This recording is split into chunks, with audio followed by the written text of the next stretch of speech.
Welcome to New Possibilities. I speak truth to power without fear. So I want to give people a couple of minutes to tune in. For this video, I'm going to do an analysis of the film, The Hate You Give. I saw it last night, and it was a very thought-provoking film. Many things came to mind as I watched the film, and I just want to take some time to talk about those things. So I'm just going to wait a couple of minutes for people to tune in. I want to thank you all for watching. For those of you who are just tuning in, I want to let you know that basically I'm going to do my analysis of the film, The Hate You Give, tell you all what I think about it and, just go into detail about the different issues that are raised in the film. So I want to thank the people that are tuning in. And I know it's super late. This movie has been out like a long time, and I just finally got around to watching it. I wanted to take my daughter to see it, but the timing didn't work out, so we weren't able to see it like a long time ago when it first came out. But I had a chance to see it yesterday, and I just want to share my thoughts about this film. First of all, I'll talk about it like from an artistic perspective, like just as a movie goer without going into the politics. I thought the film was entertaining. The actors were good in the film. Common's in the film. Other than Common, everybody else was great. Common is a so-so actor. He's not the best actor in the world, but he did okay. He did okay in the film. He plays the role of this cop that has good relationships with the family and everything. And he has ties to the family. He helps out the family and everything. You have this main character and, this biracial girl who in the film is supposed to be black. And then you have the father figure. I don't know many of these actors' names and everything. But you have the father figure, you have the mother, you have the son, and then you have other characters in the film. Now, they played their roles well. There are certain scenes in the movie that are very powerful.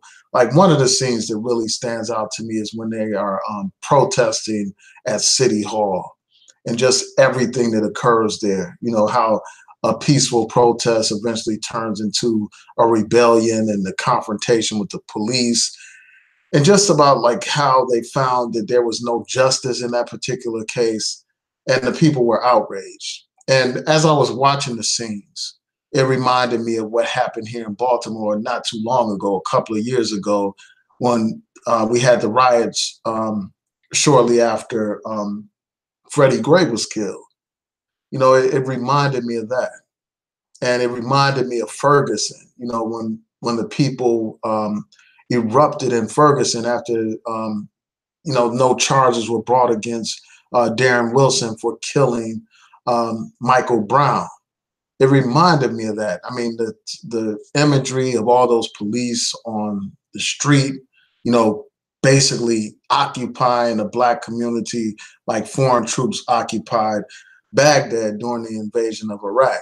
That's what it reminded me of. So those scenes were powerful. The chants were powerful. Like when the main character rallied people and made her statements about how his life was important, a young man who was killed. That was very powerful. The scene where the young brother gets killed by the police was just like so powerful, man. And it was just like so stressful, like the scene when they're pulled over by the police and, just the whole interaction with the police really captured me. And, so that just brings me to like one of the things that was talked about in this film, like, or depicted in the film. You had the father basically teaching his children how to interact with the police, telling them like the do's and don'ts when they interact with the police, like what to do if they're stopped by the police, keeping their hands on the dashboard, not making any sudden movements, not arguing with the police. These are things that we all hear, like many of us heard growing up and stuff.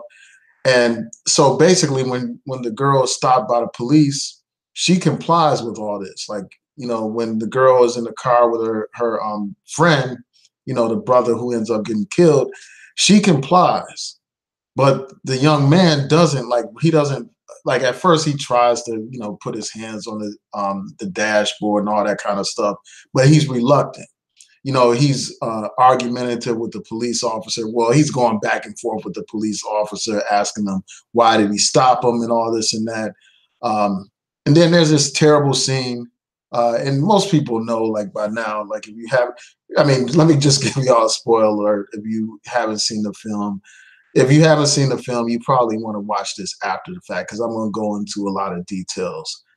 So this brother is dealing with these police, you know, and his friend, you know, the girl who's the main character in the film, basically tells him to listen to what the police say.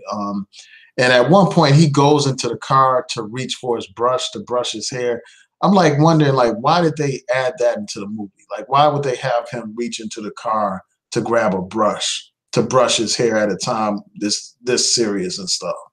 You know, while this stuff is going on, you know, the police are watching him and stuff like that. And he goes into the car, reaches for his brush, and the officer kills him.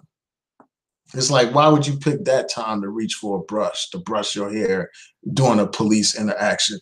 But that's a whole nother story. But they, you know, the brother reaches for that brush and the police officer assumes he's reaching for a gun and he shoots and kills this brother. And the girl watches, she witnesses the whole thing. And then later on, like, you know, later on what happens is she does some interview with the media and stuff. And she talked, you know, they asked her about the brother's background and stuff, like whether or not he was involved with gangs or drug dealing and all that kind of stuff. Even though that whole discussion was really irrelevant to the core issue of whether or not this police officer acted appropriately, whether or not this police officer murdered this brother. And the brother was unarmed. So all of that discussion, you know, all that demonization of him shouldn't even took place. And she shouldn't have answered those questions during that interview. But she proceeds to answer these questions and talks about how he's affiliated with this gang in the neighborhood called the Kings or whatever. And because she says that, that brings, you know, unwanted attention from these gangs. These gangs basically, you know, the gang basically sees her as snitching and stuff like that. So then the gang is after her and her family and stuff because she's like spreading, you know, talking too much about the gang and stuff like that. So that creates a whole nother dynamic in the film. And I'm going to get to that in a second. Before I go any further, I just want to shout out the people in the chat room. Shout out to +3. You're going to watch it today. Yeah, you may not want to watch this hangout because I am gonna like drop a lot of spoilers and stuff. So, you know, if you don't want to have your movie ruined by me like telling you what's going to happen in the film, then you probably may not want to watch this hangout and just come back to it later on.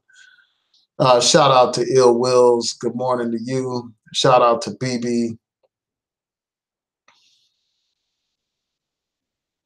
And BB said, I wanted to see the movie. However, I heard mixed reviews. Yeah, I mean, and I'm going to get into like the good parts of it and the bad parts of it. It's an entertaining film. You know, it is entertaining. You will be entertained. And, you know, you will think. It's a movie that will make you think. It's thought provoking. So it's overall, I would say it's a good movie and it's worth seeing.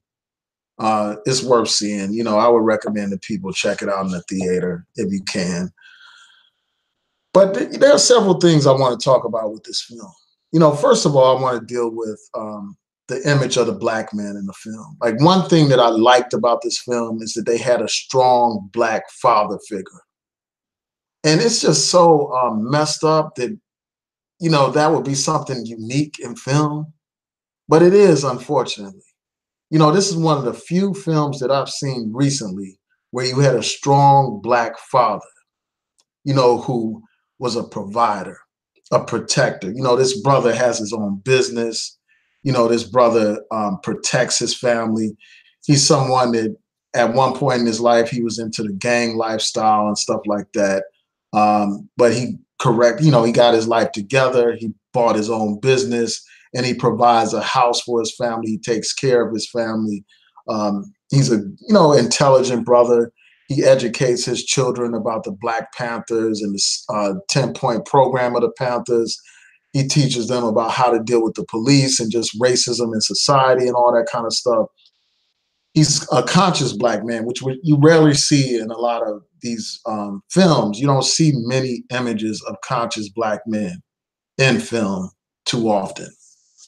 And strong fathers. I mean, his character kind of reminded me of the father from Good Times. You know, that's like one of the rare examples of a strong alpha male, in charge of his family. Like, you rarely see that in film nowadays.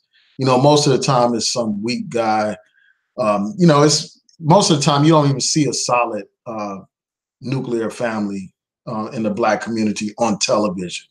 Usually, you have a single parent household issue, which is a reality in the community, but it's like rarely do they depict strong Black families. And most of the men they depict as players and stuff like that, and all that kind of stuff. But at least this brother was strong. They also talked about how he did, um, you know, um, in a situation where he was not faithful to his wife at some point, or not faithful in his relationship with the woman who will become his wife, and he has some outside child and stuff. So that is an issue. But overall, he's a strong Black man, and that's a positive image that's something that I like about the film. How you had this man that protected his family, physically protected his family, courageous, he stood his ground. He wasn't weak at all. So I respect that. One thing that I wanted to address in this brief little video real quick is the issue of integration as well, and assimilation. Now, I'm not one of these people that's all like one of these separatists or anything like that. I've done videos talking about Black separatism and all that kind of stuff, and the impractical nature of some of these Black separatists and everything. But I have to address this issue of integration, because this is something that takes place in the film. Like, you have the main character, she goes to some elite private white school away from her neighborhood. So she lives in the hood, but she goes to school among these white affluent people. So a lot of her friends are white and all that kind of stuff. And, she mainly hangs out with her Black friends on the weekends and stuff like that. But her main focus is these white friends that she hangs out with. These are the people that are, really affluent and wealthy and stuff like that. And her boyfriend in this film is white as well, and you would think, watching the previews, that the young man is killed in the car. You would think that that was her boyfriend, but he's not. In this film, he is not her boyfriend. And that was disappointing. Like, I didn't expect her to have a white boyfriend in this film. And I'm going to go into that in a little bit more detail in a second.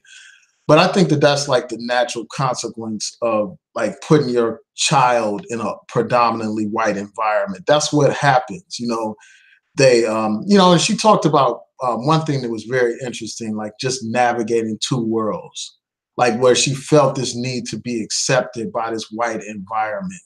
So she would go out of her way not to speak slang, not to have an attitude and all that kind of stuff, so that she would be respected, and, so she could fit into this white environment.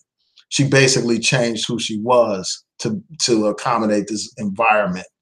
So it's like she had to deal with people in two different ways, like speak two different languages, Black slang and all that stuff in the Black neighborhood, and then, just strictly, proper English and all that kind of stuff in the white environment, even though you had all these white kids running around, trying to be Black at that white school, using all this Black slang and listening to hip hop and doing these hip hop dances and all that kind of stuff. While they're doing all that, trying to emulate Black culture, and in some ways you could say mock Black culture, here she was like trying to be white. And that's the kind of stuff that happens in this kind of situation where and it's one of the downsides to integration, where you're trying to fit in with these people, you're trying to be like these people, you're trying to embrace these people, and they don't fully embrace you. And that becomes clear when this police brutality incident happens in this film, because these same people that she was all friends with and thought she was cool with, one of them basically says, well, what about the police? Police lives matter. That police officer was justified in what he did and stuff like that. So she saw this, one of her white friends' true color. She saw who she really was. So I want to go back to this whole thing about like the interracial relationship. Like I was saying before, like that's something that's inevitable. Anytime you have someone in an integrated environment, it's more likely that they're going to be in an interracial relationship. That's more likely. And that's what happens in this. And it was disappointing because like here I was, like before I saw the film, I thought that she was going to have a bond with that brother who was killed. But here you have a girl who's raised by this strong, conscious Black man, you know, who's teaching her about her history and stuff like that, teaching them to have pride and to be free spirits and to, you know, have knowledge of self and just be politically aware. You know, despite all that education, the way he's taught his daughter and stuff like this, his daughter goes and gets with a white guy, even though this man, you know, was an example of what a man should be, a provider, a protector, you know, somebody intelligent and all that kind of stuff. This girl goes out and gets with a white guy. And when the father first meets this white guy, at first he's like having a dialogue with this white guy, like he's hostile to the idea of his daughter having a relationship with a white guy. He's like, well, most of the time daughters get with men that are similar to their father. And, you know, and he was basically saying, well, why didn't you get with a Black man and stuff like that if you have respect for me as your Black father? And then she goes on to talk about like how she's not, it's not about like his race or whatever. It's about like his character, and he has the same character traits as her father and this and that. And I just think that that's disappointing. And I think the reason why they put this white guy in there, and I don't know if it's like that in the book. I don't know, because I haven't read the book at all. I wonder if they had that white boyfriend in the book. And I think that the reason why they had that white boyfriend in the movie is because like they need to balance things out. Like they always do this in Hollywood. Like they don't want to show white people in a bad light at all. So they always have to throw in that token good white person to balance things out. You know, like they'll throw in, like for instance, in that film, Birth of a Nation, that Nate Parker did, they had to throw in some benevolent white woman that was kind to Nat Turner when he was a kid. You know, they always try to do that so that things don't look like, you know, how it really is, you know, so that things look better than it actually is. Just like in that movie, Django, you know, they had a white savior in there teaching Django how to, you know, just about being a bounty hunter and frees Django and helps him free his wife and all that kind of stuff. They always do that in Hollywood to balance things out. They're always concerned about like the white man being viewed in a negative light, because we know that, you know, since white people dominate Hollywood in terms of behind the scenes and owning all these studios and stuff like that, they don't like to have films to depict them in a bad light. So they always want to balance it out, because if this was a real film, there wouldn't be any white boyfriend. You know, that wouldn't even be an element in the film. You know, it's like they always had this need to make the white man seem like he's good, even when he's the one that killed that young brother in the film. So they got to throw in a good token, good white boy in there, so you won't, so white audience will be accepting to it as well, so that they can get the money from white liberals and stuff like that, get white liberals to go to the movie theater and still buy into the film and support the film. The same thing is true with respect to the police, because you have, you know, this police officer that killed the brother, and then you have this Black police officer who plays the role of the good cop. You know, you got the bad cop and good cop phenomenon going on in this film, you know, so that people won't have a bad perception of police as a whole. Even though we know that this is a systemic problem, this problem of police brutality is not a problem that involves like some individual person doing something individually wrong. It's about a system that makes it more likely for unarmed Black men to be killed by police than any other group of people. You know, I've cited it time and time again from this Washington Post study in 2015 that pointed out how even though Black men are 6% of the US population, they make up 40% of the unarmed people killed by the police. And that's by design. That means that there's something wrong with the system as it is. This is not some issue of a few bad apples or anything like that. And that's kind of what they suggest in this film by balancing things out with this good cop versus the bad cop scenario that they have going on in the film. And also they try to explain and rationalize the police officer's perspective in this film where there's this scene where you have the dialogue between the main character and Common's character. You know, again, Common plays this black police officer. So they're talking, and he's basically explaining the scenarios that cops get into and explaining why cops will shoot under certain circumstances. So again, you know, I just think that's, you know, trying to balance things out and stuff. And one thing I want to go back to is, you know, the brother and how they depicted the brother interacting with the police. You know, I think they should have used a different type of scenario to bring home the point, because the scenario that they use kind of makes it seem like that police officer was justified, like that police officer had reason to fear for his safety. You know, because you had this guy suddenly reaching in his car and stuff like that while the police is like near him and stuff like that, even though he's supposed to have his hands on the car and all that kind of stuff.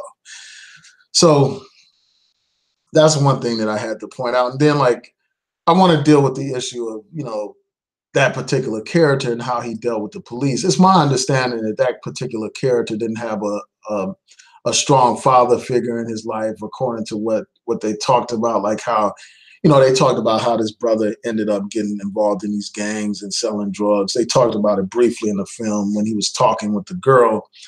And, you know, I think that his interaction with the police is just, you know, an example of him not having guidance as a young person. You know, the fact that he would try to be argumentative and he would be like so lighthearted with the situation, not really realize the seriousness of being stopped by these police. You know, I think that, you know, speaks to like the absence of a father or the absence of a strong, solid family structure growing up. And I think that that's unfortunate. But yeah, and then, like, you know, one thing I have to deal with it is also this whole black on black versus you know, black on black violence versus police violence. You know, this is always an issue that comes up anytime you have black people demanding justice in these police brutality cases. And what they kind of did in this film is they interjected all that kind of stuff. They injected that stuff into this film by having this subplot where you have this gang after this black girl for talking about the gang during an interview. So you had this gang trying to find her and, you know, actually kill her and hurt her and stuff like that, and hurt the family. They shot up the family's house. They burned down the family business and all that kind of stuff, going after this girl. So I think that that whole aspect of it detracted from the core message, which dealt with police brutality. And it made it into like some, you know, it tried to balance out things to basically say, well, you got this black on black violence issue and this police issue. And, you know, it, again, I think that that detracted from the main point. Just like these people try to misdirect the conversation about police brutality and have people talking about black on black violence. You know, by putting this gang into the mix, it just made the conversation tilt toward that black on black violence issue instead of being focused solely on the police issue. And it's like, why? I mean, I understand, like, for movie making purposes, it made it more entertaining to have this gang in there and this and that. But again, you know, I think that that perpetuates all these negative stereotypes about black people. And also it kind of absolves these police of their responsibility. And it makes it like, you know, don't worry about this black on black, I mean, police brutality issue, because you had this massive black on black violence issue. In the film, they talked about all this violence that's happening in that community and stuff. And you hear this all the time. Like, you know, you hear these people say, well, when a black person kills a black person, nobody's marching and nobody's protesting, but let a white person kill a black person or a police officer kill a black person, all of a sudden you have these riots and marches and all that kind of stuff. And first of all, I think that that's a false narrative, because you do have many stop the violence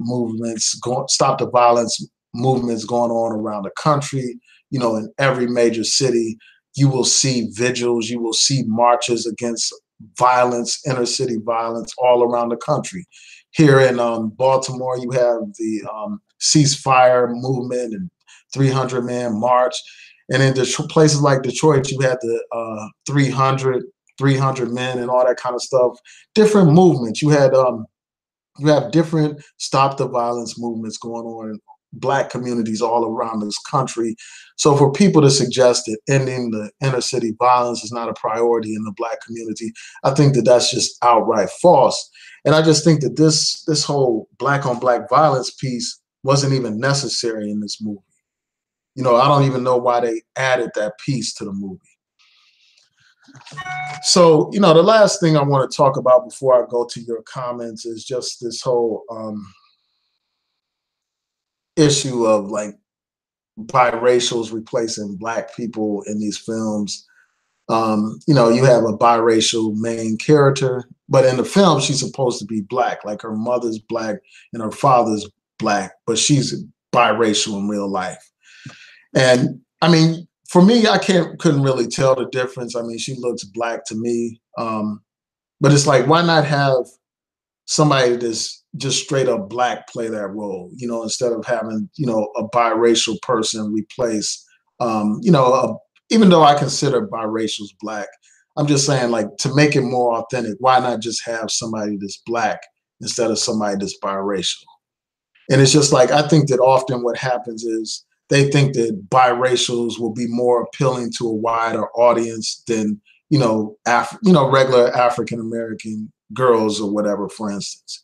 They probably think that, well, if we have this biracial, then, more, white people will be able to identify with her more, and Black people will be able to identify her, and that'll bring in a bigger audience and stuff. So that may be an aspect of it, just like with politics, like people are able to identify with like a biracial candidate more so than they would with a straight up Black candidate. Like Obama, that's part of the appeal. Like when they saw the campaign ads and him with his white grandparents and his white mother and stuff like that, they could identify with him. Whereas if he was just a straight up Black man, they wouldn't be able to identify with him as much.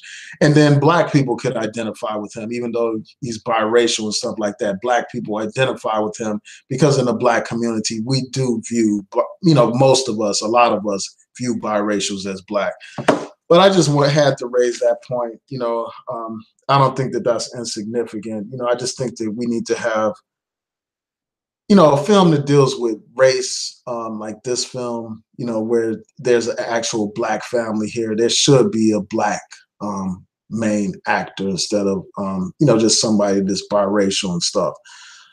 So let's see, what other points did I want to raise before I close out? Yeah, I mean, again, the one last thing I want to address is like, that goes back to this whole thing of the victim being affiliated with these gangs. It's like, I think that it was important that they had that discussion during the interview in the film, because that's what happens. The first thing they try to do is they demonize the victim.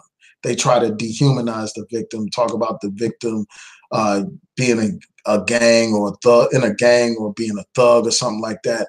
And that's basically what they did with Trayvon Martin. You all saw that those pictures that they took off of his social media to depict him as some gangster and stuff like that, to depict him as, somebody that's dangerous and stuff, in order to desensitize the public so that the people wouldn't sympathize with him, so that the people would be okay with him being killed, and, so that the people would allow that man, George Zimmerman, to get away with murder. They desensitize people with these images of him as a thug and all that kind of stuff.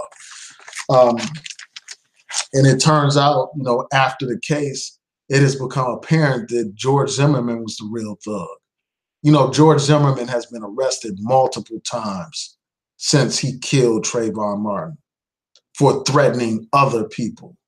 So George Zimmerman is the real thug. But yeah, so overall, it's a film that I would recommend just, for entertainment, for the entertainment's sake, in terms of like the quality of the film, and then also just for the discussion that it generates. But let me see what you all are saying in the chat room before I close out. I want to thank you all for tuning in.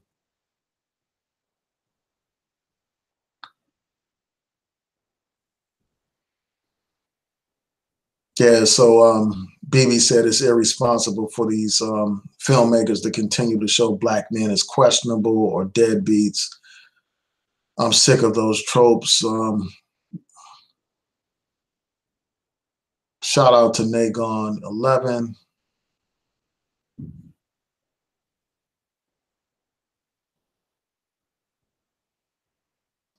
And Nagon11 said the Williams sisters have a strong black father. Look what they're doing. I guess you mean like, you know, even though they had a strong father in their life that was responsible for them, you know, becoming tennis stars and stuff like that, they're involved in interracial relationships. Yeah, I mean, that's just that's a valid point, man. It's like, it's messed up. But like, I mean, with the thing with Serena, like at least she was with black men and stuff like that, you know, before she got married to this white guy. So I don't think that she necessarily just wrote off black guys, but the outcome is still, you know, something that raises questions. It's like if you were raised by a strong black man, why would you go and marry some white guy? Um, but it happens more common, you know, it's more common than you would think, you know.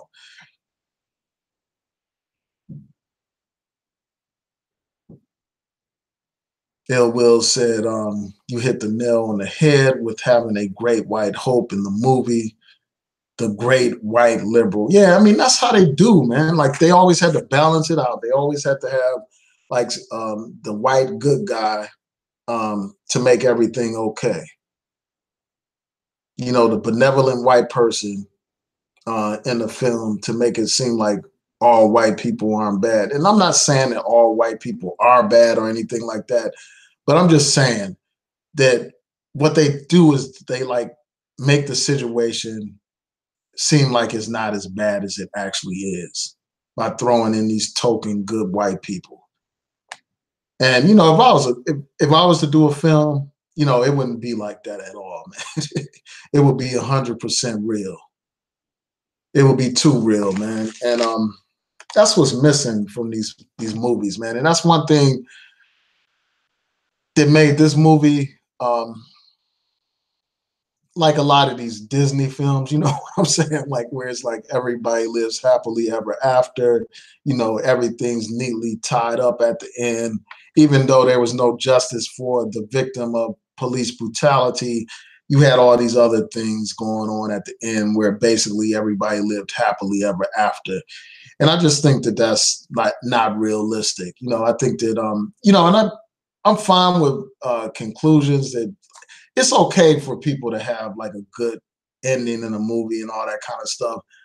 But in this kind of situation of police brutality, there are no happy endings often. I mean, where's the happy ending for Eric Garner? Where's the happy ending for Sam Dubose and all these other people, man? All these other people killed by cops and stuff. Where's their happy ending, man? Where's the happy ending for Philando Castile and all these other victims of police brutality where there's no justice for them? You know, so yeah, man, that's my only thing, man. And Big Game Orenthal said the film is just Black Lives Matter, Ben Winch propaganda.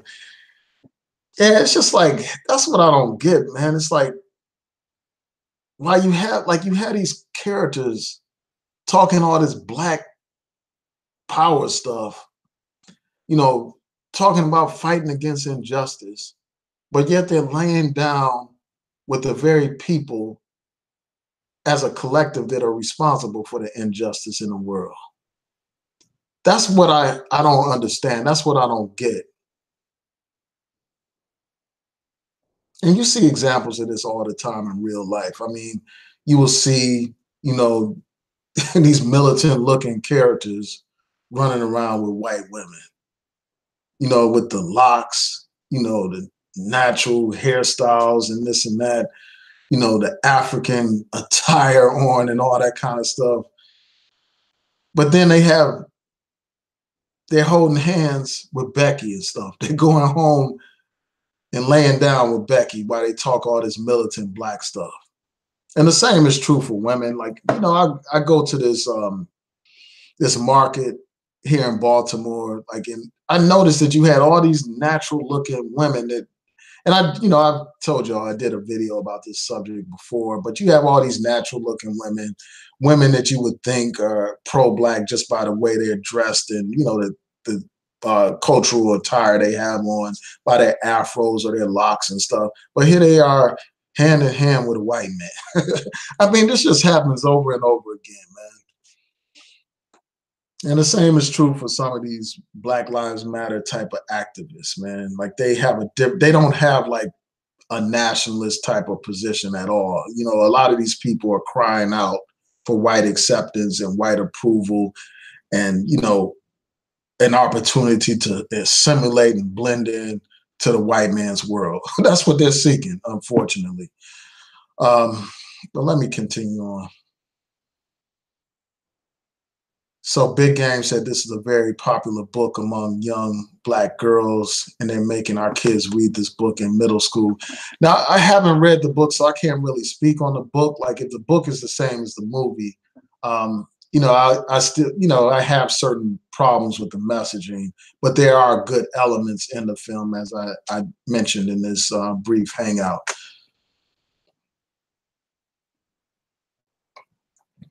So Ill Will says this: your friend was killed by a white cop, and your father's a strong Black man. Seen later, you come through the door with a white man. The math doesn't add up. Exactly, man. It's like, how are you going to, I mean, she was with this white guy before the shooting and stuff like that. And it's like, why didn't they have her in a relationship with the Black boy who was killed by the cops instead of having her in a relationship with this white guy? I mean, it's like, what was that about? And in the film, they showed that the Black guy actually liked the main character. Like he wanted to have a relationship with her, but she was in this relationship with this white guy. I mean, it's like, why did they write it like that or make it like that? I just don't understand that. I mean, what message are they sending?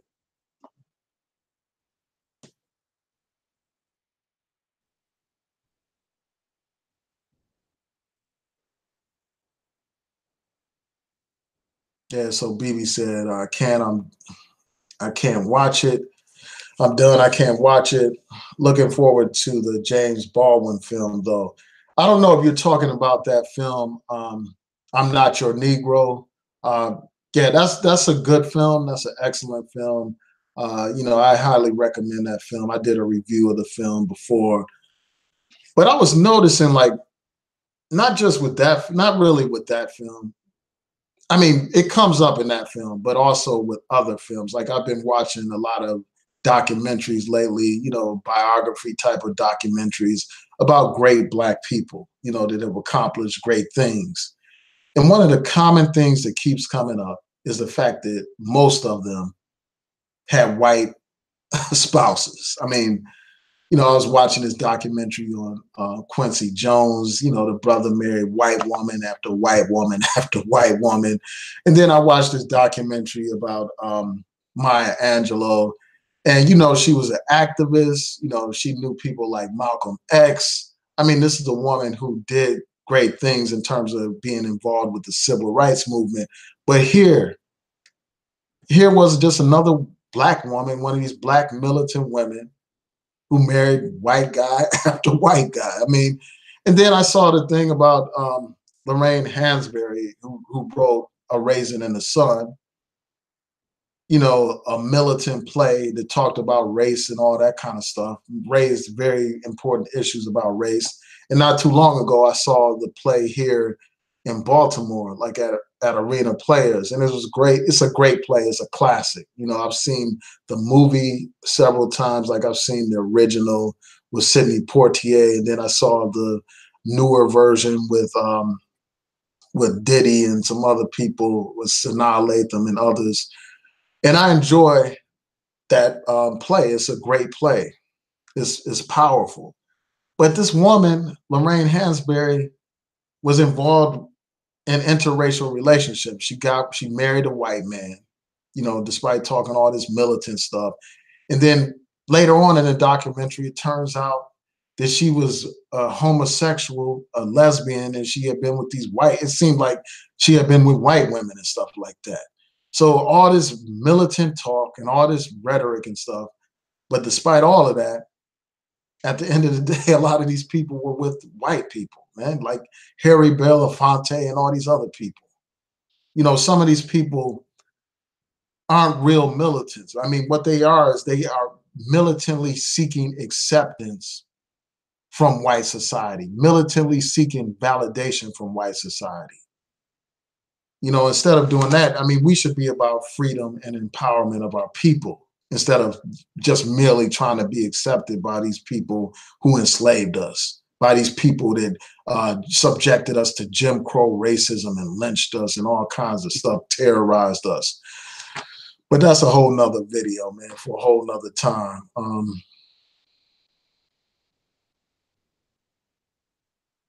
Yeah, I'm trying to get through a lot of things. I may be back on here. I may do a video about that Amari Hardwick situation where you got all these people talking about it, but I don't know, man. It depends on my mood. And I may also talk about what's her name, Candace Owens and Blacksit and you know, her line about Kanye West being behind that, and then also her situation with Tommy Lauren. I may talk about that on my I Declare War channel.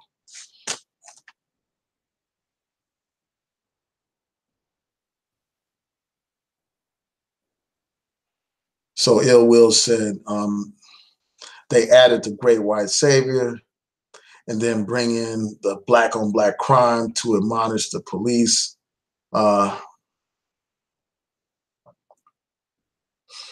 Yeah, so he raised a lot of the points, you know, some of the things that I was saying during this hangout.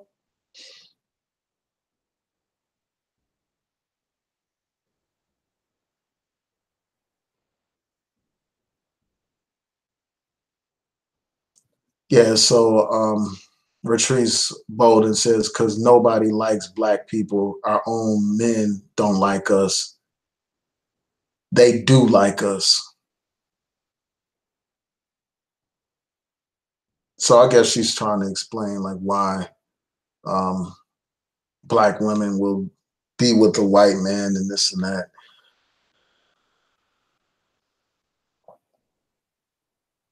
And really, it's like hard to understand what she's saying based on how it's written, like with no periods and stuff. Hold on one second.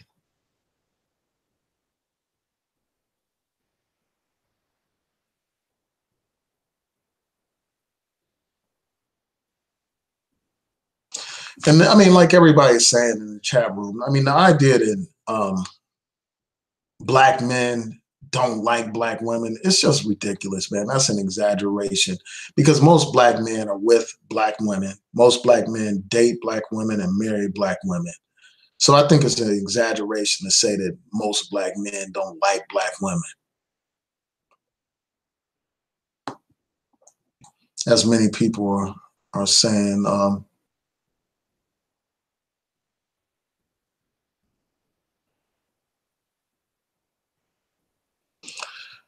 So somebody here says, named Black Knowles S says, you know, basically is asking, am I racist? What's wrong with white people? I mean, you gotta be trolling. I mean, you have to be trolling. First of all, I'm not against all white people or anything like that. I'm against racism and oppression. That's what I'm against. You know, so it's not like I'm against all white people or anything like that. I'm against police brutality. I'm against, you know, racial profiling. I'm against, you know, black people being forced to go to inferior schools with less resources. You know, I'm against a healthcare system that results in black people dying at younger ages for easily treated problems. I'm against a criminal justice system that incarcerates my people at alarming rates. I'm against a criminal justice system that harshly sentences black people while like letting white people get off and you know, giving them lenient sentences and all that kind of stuff when compared to the treatment of black people. That's what I'm against. And To acknowledge the reality of racism doesn't make you a racist. To acknowledge that police brutality is a problem, to acknowledge that most white people have been taught to be racist, that's just to acknowledge reality. Calling out racism doesn't make somebody a racist. So let's see.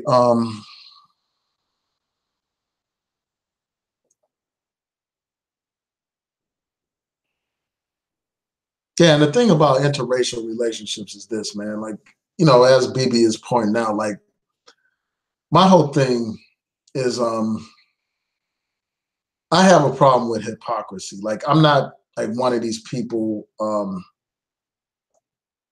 that just condemns, universally condemns anybody that's in an interracial relationship.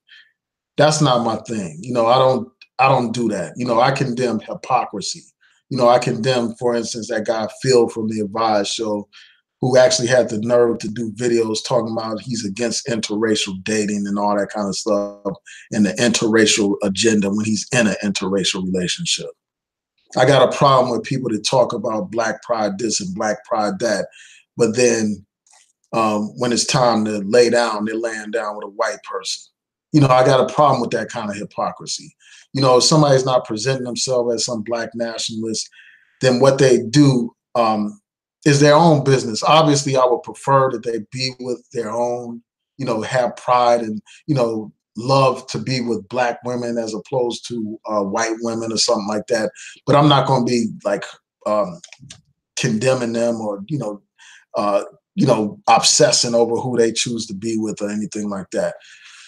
And, my issue is with these images that are put out here in Hollywood because they send messages. They are sending messages about Black men. Because here you have this girl who could have been with a Black boy, but instead she's with a white boy. How does that make any kind of sense, man? It says something. So it's not just like some individual decision. It's something that's projected. A message is being sent when they decide to have certain scenarios play out in these films. So anyway, let me just continue on.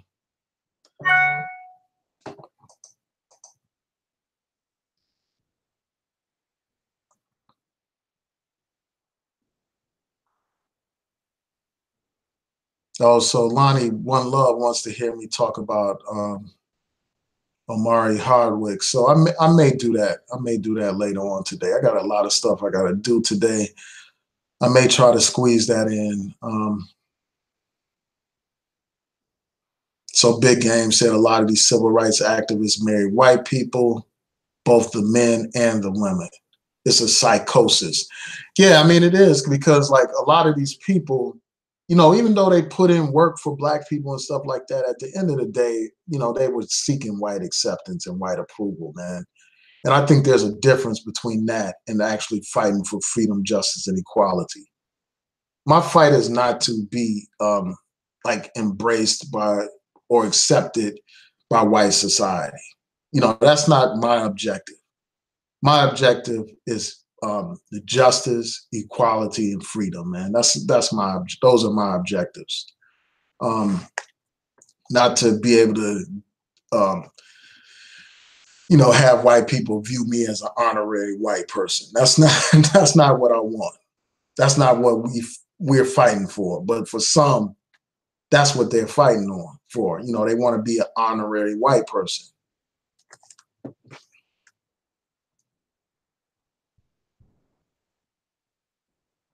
Yeah, so Lonnie One Love said that she hates all this stuff going on between Black men and Black women. Yeah, I hear you on that. I'm tired of that stuff too. But that's like what people love on here, man. And that's the kind of stuff that thrives on here. Like these Black male channels that bash Black women are prosperous here on YouTube. They have large audiences. They receive lots of donations. And then you have the Black women who bash Black men. They have successful platforms as well. It's just like here, this environment on YouTube, certain segments of YouTube are very toxic. and they draw like these audiences, just like fecal matter draws flies and maggots.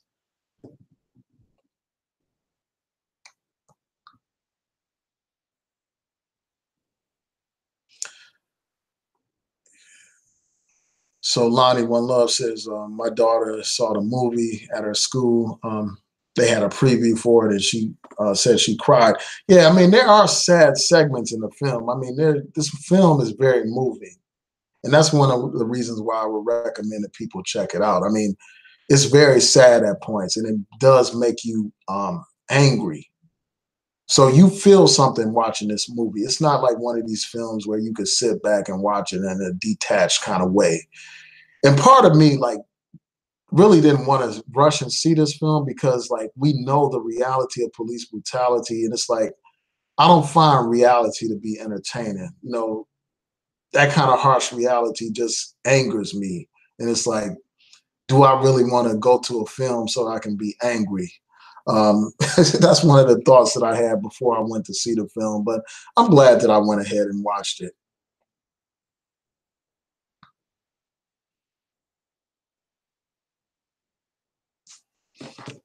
Yeah. So,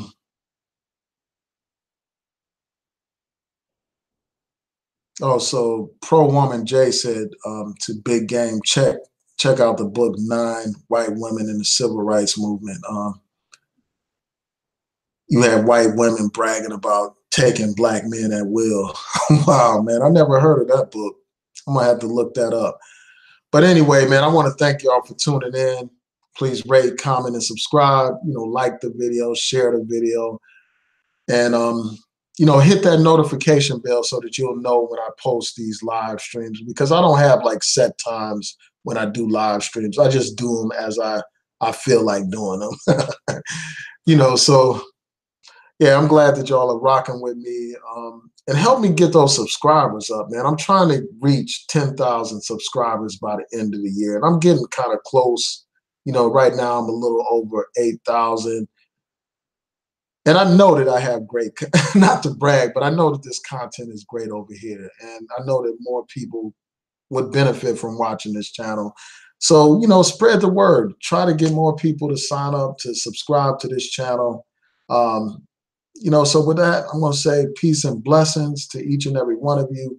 Thank you for watching. So with that, peace.